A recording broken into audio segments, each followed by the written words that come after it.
Okay. Get straight talk every day from 9:20 a.m. and FM 96.5. KBEC.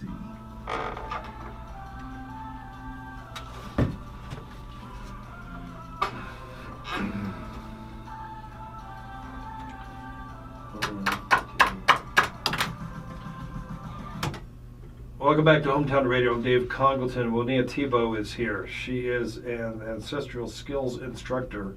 She was featured on the History Channel series Alone this last season. She is the runner-up. She came in 2nd out of 10, survived 73 days on her own in the Arctic. All right, so did you know about this show before this experience? I actually did. I had a handful of friends who had been on it before. All right. But it wasn't something I had ever really considered. And they happened to contact me at just exactly the right moment, and the stars were all aligned. And while I had never thought that I would do television, all of a sudden I realized that it was absolutely the perfect thing. And what, how did they pitch this to you? We're going to drop you in the Arctic?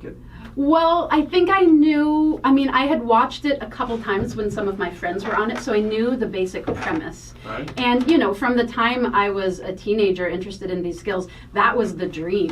Going into the wilderness with almost nothing and surviving off of the land, that was my highest ideal for decades. But, you grow up and you have responsibilities and your schedule fills up and you don't make the time to have a wild, unlimited adventure like that. So it was an amazing opportunity to get to be somewhere so wild, so remote I would never have had access to on my own. What time of year was it? It was fall going into winter. All right. So there had already been some hard freezes and we had already had some snow before we launched, and then we were launched in a relatively warm, sunny window, still below freezing at night, but then by day 3 we got our first snow and winter set in pretty hard. It was 25 below by the time I came out. You were allowed 10 items. 10 items. Can you repeat the 10? Absolutely. So I brought a sleeping bag, Okay. a cook pot, a ferro rod, which is a device for making fire. Matches, lighters, that kind of thing weren't allowed, but a ferro rod is a device that you strike. I actually have it on my belt here, but you strike sparks off of it. And then a multi-tool, a knife, a saw, a bow, and we were allowed 9 arrows with our bow, fishing line and hooks, parachute cord, and I brought 1 food item, which was 2 pounds of pemmican, which is a mixture. It's a mixture of dried meat, kind of pounded dried meat mixed with dried berries and fat. Looking back, did you pick the right 10? Given what I knew about where I was going to be going in, I absolutely believe that I picked the right 10. It turned out that where my site was, because we weren't allowed to travel, because they didn't want our territories to overlap so that we would run into the other participants. But the area I was in was all very shallow water, so I didn't actually have fishing in my area. So given that, I would have been much better off with snare wire instead of fishing line. So not only you dropped into the Arctic and you dropped there for 73 days, but for 73 days you're alone. Yes. As time went on, once we'd been out for many weeks, we did have occasional medical checks because they needed to make sure that we weren't in physical danger. And rapid weight loss is a very common thing on this show. Most people are slowly starving.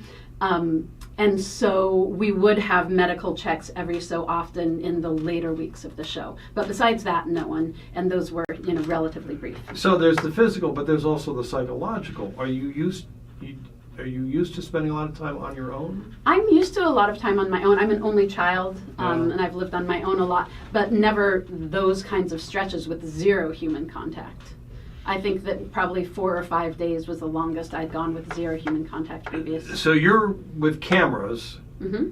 Are they watching you? No. They are coming every so often to pick up the cards that we have our footage on, and we did what's called blind drops, where we would leave a dry bag on the lakeshore and let them know, or if we were getting low on batteries, and then they would tell us not to go near the lake, and then they would come and switch out those cards for fresh cards and give us new batteries for the camera. What was it the experience what you expected it to be?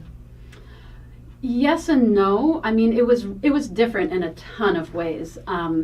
watching the show, it seemed like people had a lot of free time to fill. The being on their own for those stretches and the filling the time and not going crazy with boredom and loneliness was an issue. And so I was more prepared to have a lot more time to do crafting and other things. And just the extremity of the environment. And this was by far the most extreme environment the show had ever been in before. And we also had very low light levels. You know, it was Arctic going into winter. So by the end, we had 4 hours of working daylight. So there was not a second to spare that wasn't directly related to survival for me. How cold was it? You know, it was above freezing during the day, the very first few days. By the time I came out, it was well below zero and stayed below zero. Had you ever done anything like this before? I mean, going somewhere for 73 days? No, that's far longer in that kind of extreme wilderness. I'd lived in northern Ontario for several months, but that was, you know, we had access to a cabin. We were off-grid, no electricity or anything, but had a cabin and a wood stove and, you know, food and such. So no, this is by far the most extreme environment and situation I'd ever been in. Do you know what the record is for anybody on the series alone? The longest anyone's gone? Yeah, 87 days. 87 days. Mm-hmm, that was in Patagonia. So it's really hard to compare season to season because the environments are so different. You know, that was on a lake. It was in the southern hemisphere. It was nowhere near as extreme environment, although it was cold. Some of the seasons were on Vancouver Island, one was in Mongolia, so they're all really, really different, and time isn't really comparable. Woniya Thibault on this broadcast History Channel series Alone. And you have a YouTube channel. I do, Buckskin Revolution. So that if you go to YouTube and search Buckskin Revolution, you'll find me there, and your subscriptions would help me out hugely. That would be great. And also, today's Giving Tuesday. Today is Giving Tuesday, yes, and I just, on November 20th, which was my birthday and the anniversary of when I left alone, I started a profile through Patreon, which is a crowdfunding platform where folks, it's basically a membership kind of a deal where you pay a certain amount a month and then you have access to exclusive content, so my videos, audio files, and such. All right, we got plenty to talk about. We've got news, traffic, and weather, and more of our conversation. We're live, we're local. This is the Dave Congalton Show. What else can we talk about? I mean, any of the details of my time out, the kinds of videos that I make. It might be interesting for you to tell some stories. Your answers are kind of short. Do you want me to talk longer? Because I can elaborate more. You're the storyteller. Sure. So you're there on your own. So what's it like? Yeah. Like, what's a typical day? Mm-hmm. And what were the skills? Yeah. Sure, yeah. I've been to Antarctica, but I was on a cruise ship. Right.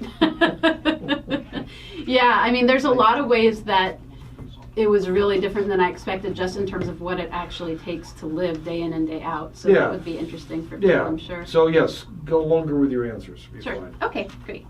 So I'm just firing stuff off. Yeah.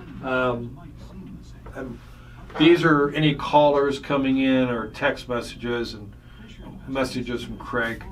I'm just kind of checking on it. Sure. So, I mean, where do you go now? What's the next chapter of your life?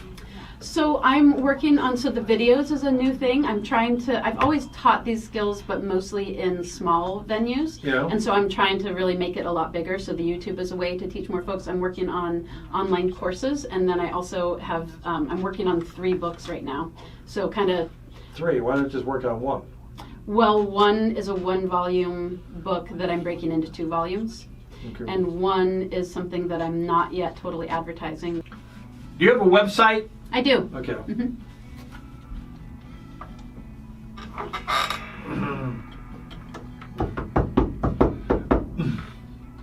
Glad to have you with us on Hometown Radio. Thanks for sticking around. Thanks for supporting live local Hometown Radio. We are in conversation with Woniya Thibault, History Channel series Alone. She was a runner-up in season 6, 73 days in the Arctic with only 10 items. And she is an ancestral skills instructor. What's the website if people want to read more about you? www.buckskinrevolution.com. Buckskinrevolution.com. Yes, that's the name of my business and my book and my YouTube channel.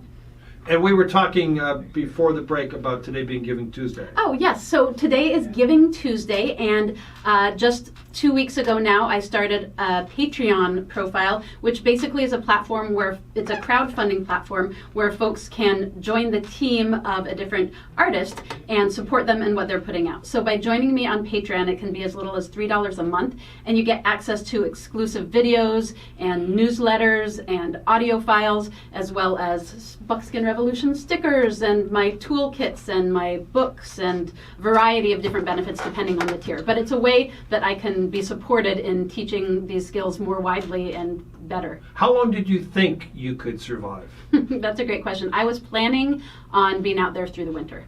How many days would it have been? It would have been many, many months. I was definitely going out there thinking very long term. I built my shelter to withstand an Arctic winter. I was really trying hard to bring in a moose. I was out in the woods with a moose call and doing everything I could to get big game, which I knew would absolutely allow me to stay there long term. But my location happened to be one without fish and without big game, so I was kind of stuck. So talk about your location. My location was absolutely amazing and beautiful, and I loved it, and it was rather low on the resources. So this is an amazing, huge lake. It's a world-renowned fishing place. People come from all over the world to fish there, and what you need for that is deep water. And I was on a little peninsula that was very, very shallow. Looking at my spot after I came out on satellite imagery, you can see that it's nothing but shallow. And in fact, once the lake ice froze over and I could get far out, I could see that it was just very, very shallow everywhere. But it was an amazing, beautiful location, and I felt very at home and very welcomed there. I was just very, very hungry. But people are coming to this lake, so are you seeing other people? Oh no, they come Okay. to, this lake is 400 miles long. 400 It's miles huge. long? Yes. So we were in a very remote location of this lake. 400 miles long? I think it might be 400 kilometers. It's Okay. huge. Wait, even that. I mean, it feels like you're on the ocean. So are you in a It's forest? enormous. Are you in a forest or Well, it's the mountains? Arctic, right? It's Okay. just below the Arctic Circle. So the trees are definitely, it's a very harsh environment. So there's a lot of low-growing shrubs. And I was expecting less trees than there were, but it's also, geologically, it's known as Canadian Shield. There's a lot of bedrock. The glaciers really scraped the ground deeply there. So it's either totally bare rock or stunted spruce and birch forests. I wouldn't describe it as forested where I was. So talk about the first couple steps you took to secure yourself once you were dropped in. What do you Absolutely. do? What are those first steps? Well, the first thing was to get my bearings and get the lay of the land and decide where I wanted to have my base camp. And I was dropped on a little peninsula, and so I really explored that peninsula thoroughly, and then the mainland to make sure that I wanted to be, in the area that I was. And I did end up staying relatively close to where I was dropped. Really good locale in terms of shelter from the northern storm winds, access to clean water, close to where there was game, but not right where the game was, so I wouldn't be scaring them away. I just had small game, unfortunately, not large game, but and good protection, good access to resources, not somewhere that's going to be flooding. So what's in your base camp? My shelter. So I built a shelter, and that's as soon as I decided where I wanted to be, which was day 2, I started really working on a really secure shelter, and I built a very strong, very elaborate shelter. A lot of people told me they think it's the sturdiest, most elaborate shelter that's ever been built on the show, and I tend to agree, not to toot my own horn, but it was 2 layers of solid poles that I chinked with sphagnum moss between, and then I did insulation between the layers of spruce boughs and sphagnum moss. So it was 2 solid log walls, completely chinked, no airflow, and then insulation in between. And How all of big? the poles peeled inside and not outside. It was quite small. I didn't want it much bigger than absolutely necessary because it's hard to heat a space Is like it that. bigger than this booth we're in now? Far smaller. It was only big enough to stand up in the first couple feet. It was an A-frame, and it was maybe 9 to 10 feet long, and only tall enough to walk in for the first, I guess I would say 6 feet, and then sloping down. So it's a sloping A-frame. I wanted it the minimum size that was going to be comfortable because I had to heat that space, and too much space is going to be a huge drain of calories because you're going to be cold all the time. And how are you heating? Just with a fire inside, an open fire. I'm just processing all this. Typical day for you. Typical day was waking up and working myself up to getting out of my sleeping bag into the cold. It usually took me quite some time to put on all of my layers. And my daily routine changed a lot throughout time because I was there before the fall equinox, and then through the equinox and into, getting pretty close to winter solstice, which meant that we went from, 12 hours of light to 4 hours of light throughout my time. Wow. So the routine changed a lot depending, and depending on temperatures too. But I would wake up, I would get my gear together. I needed to check in. I had a GPS device that could send texts, and I would let them know that I was okay. We had a twice-a-day check-in, so they knew that we were still alive. And then I would film myself talking about my plans for the day every morning, and then I would go about my day, which usually looked like going down to the lake for water and making some chaga tea.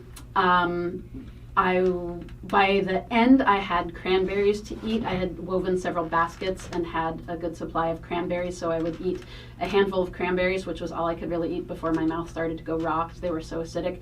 So that was breakfast. That was often the only meal of the day. Or I would say every night I would make a pot of chaga tea and say, chaga, it's what's for dinner. Chaga is... back up though. Yeah. Cranberries for breakfast and that's it? Yes, we were not provided with food. Right. The only food was what we were bringing in, and this is the Arctic. And what you could find. In winter, yes. Right. So I was putting a lot of energy towards putting up cranberries until they were covered with snow. By the end, they were covered with snow.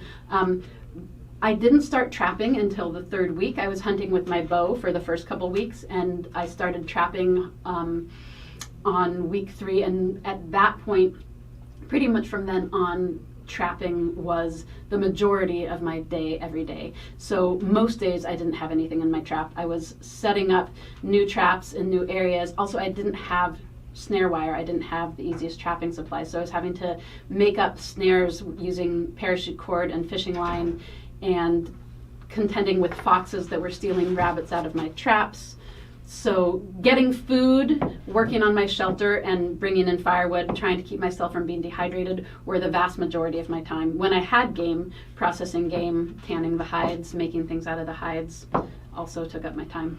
Woniya Thibault on this broadcast, she was on the History Channel series Alone. She was the runner-up in season 6, having survived 73 days on her own in the Arctic with only 10 items. Let me back up a second. At any point did you meet the other 9 contestants? Did they ever bring you together? Yes, we were brought together for what they called boot camp in June, which was, they had 20,000 applicants for the show. 20,000? Of that, they chose 22 of us, and they brought us to New York for a week of all kinds of tests, camera training and physical and all kinds of tests.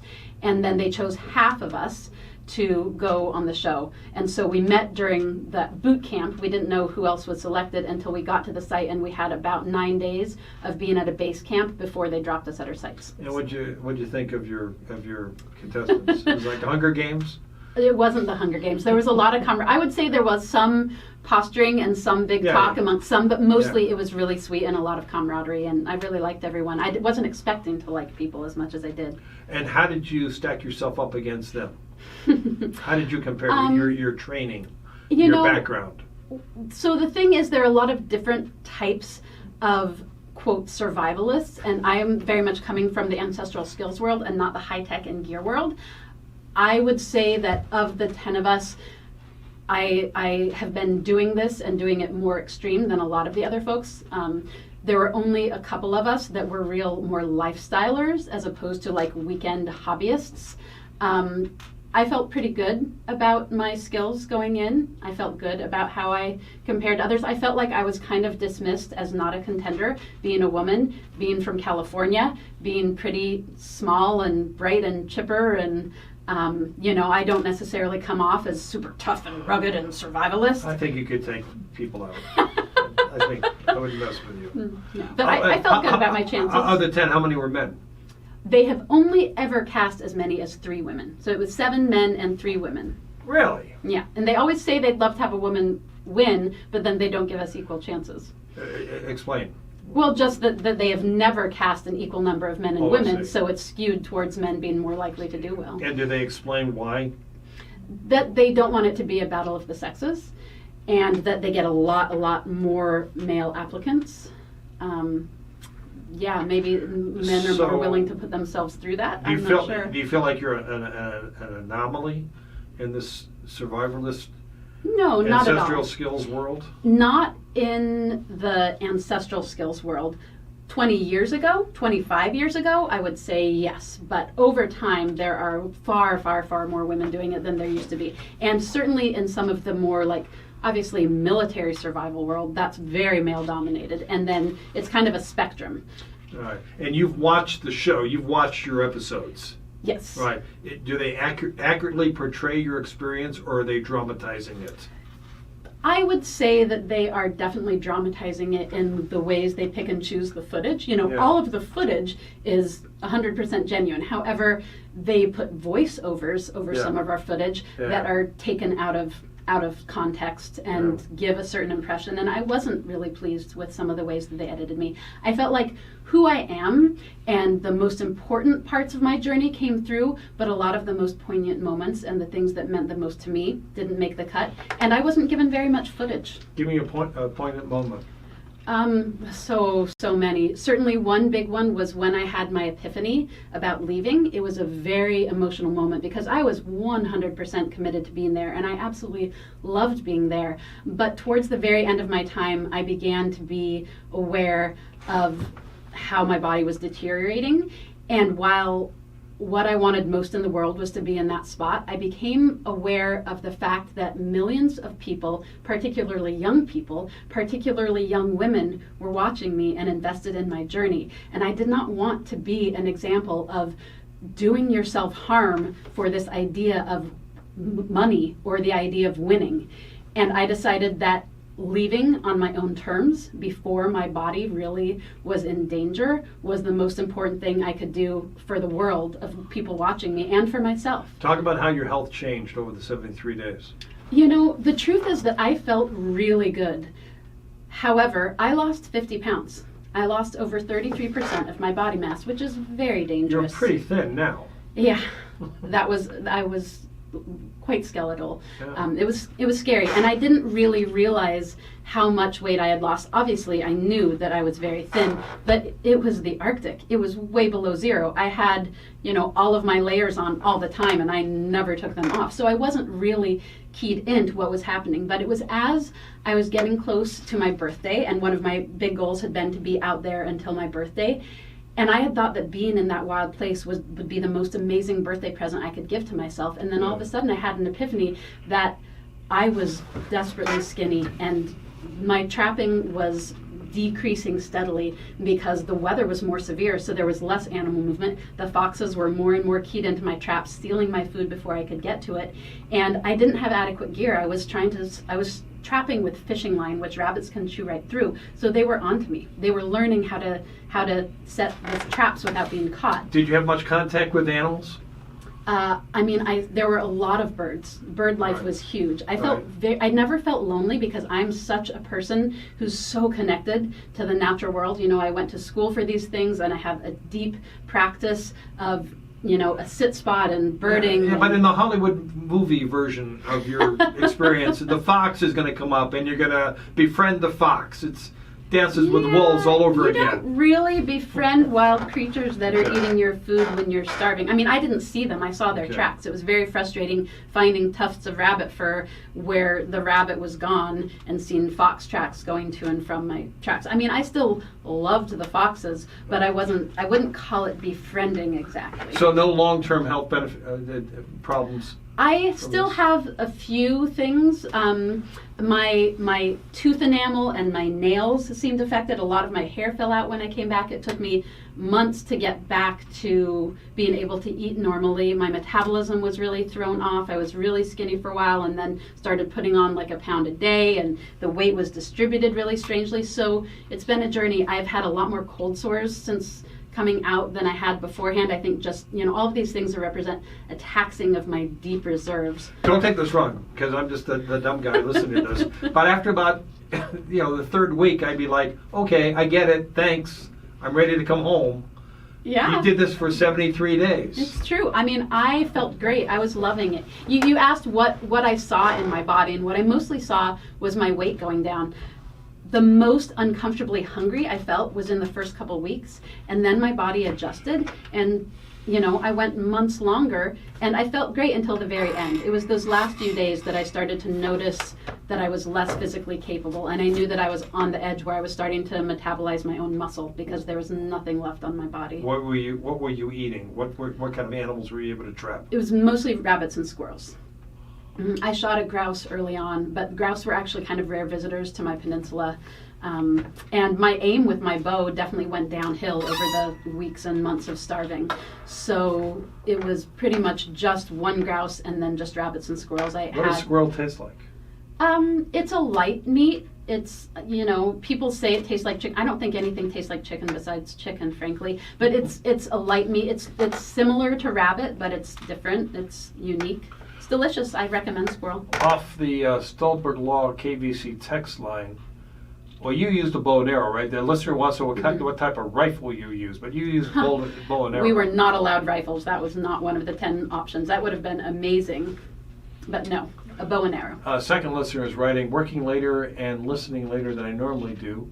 I'm so glad I worked late today. This guest is among your very best ever. Wow, thank you.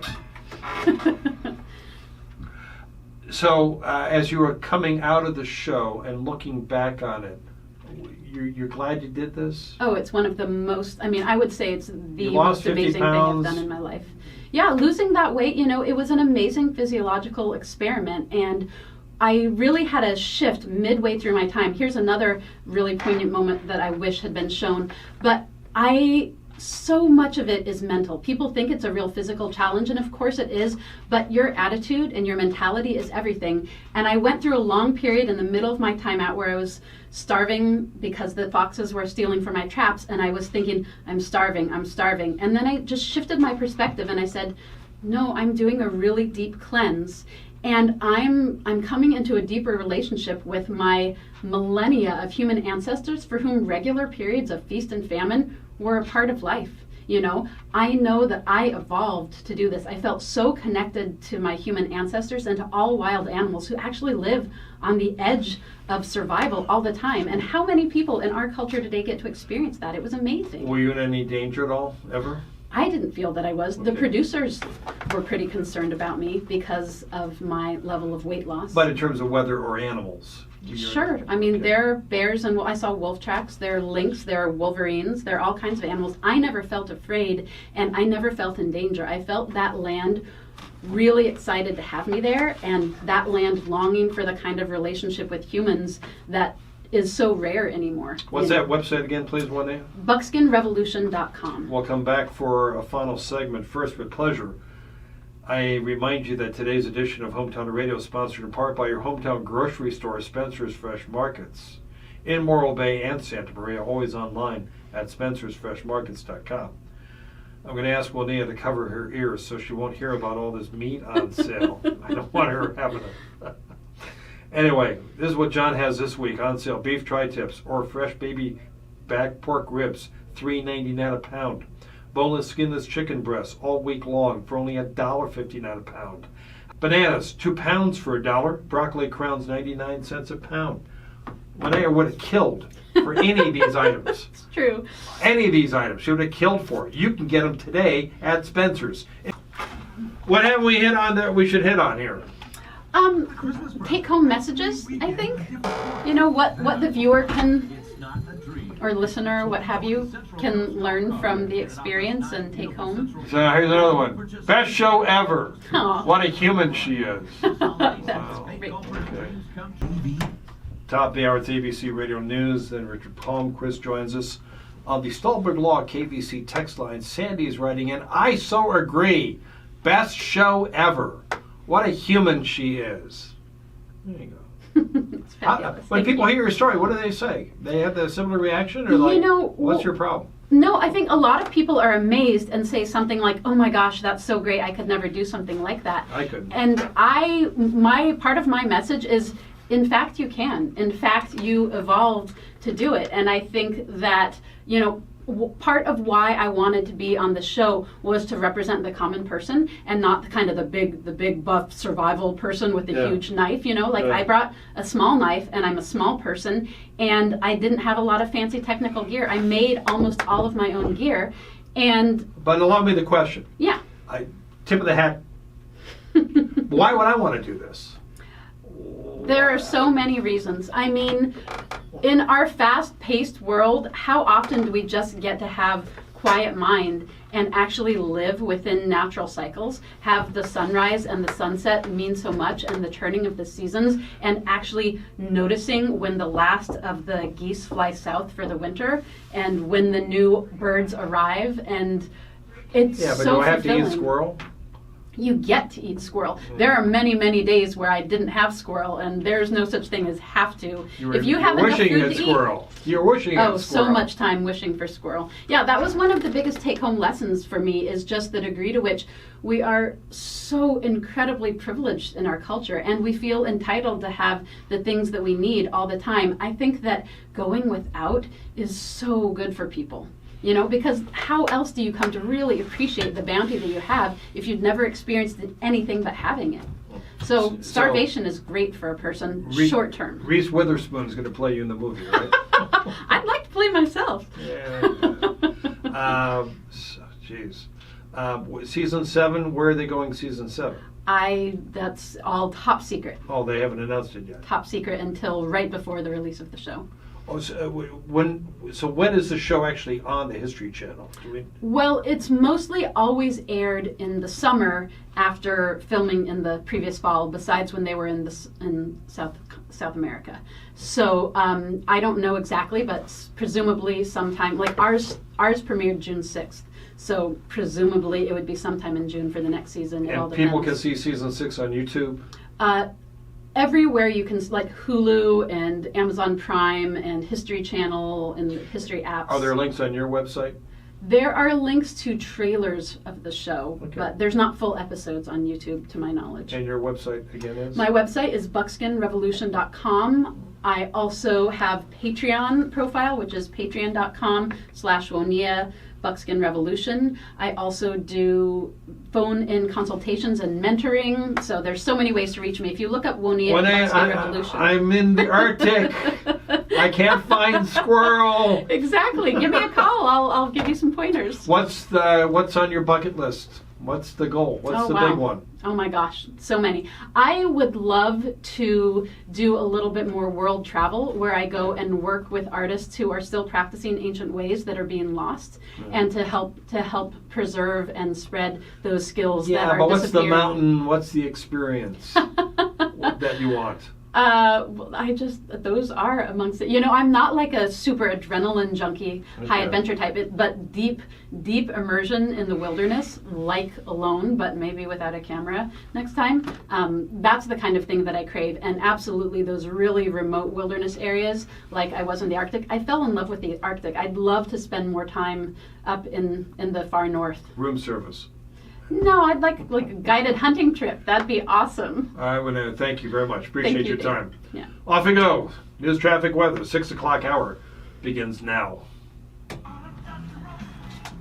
And we did it! It's 9:28 FM 96. We did it! That was fun. Yes, thank you.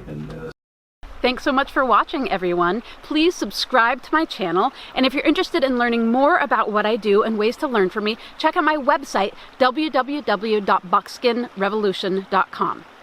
Also, if you really like what I'm doing and want to support it, please check out my Patreon profile and consider supporting me through that platform. It makes a huge difference in the content and the quality of the content that I can put out into the world, and you get all kinds of wonderful benefits as well. Thanks, folks, and thanks for joining me in the Buckskin Revolution.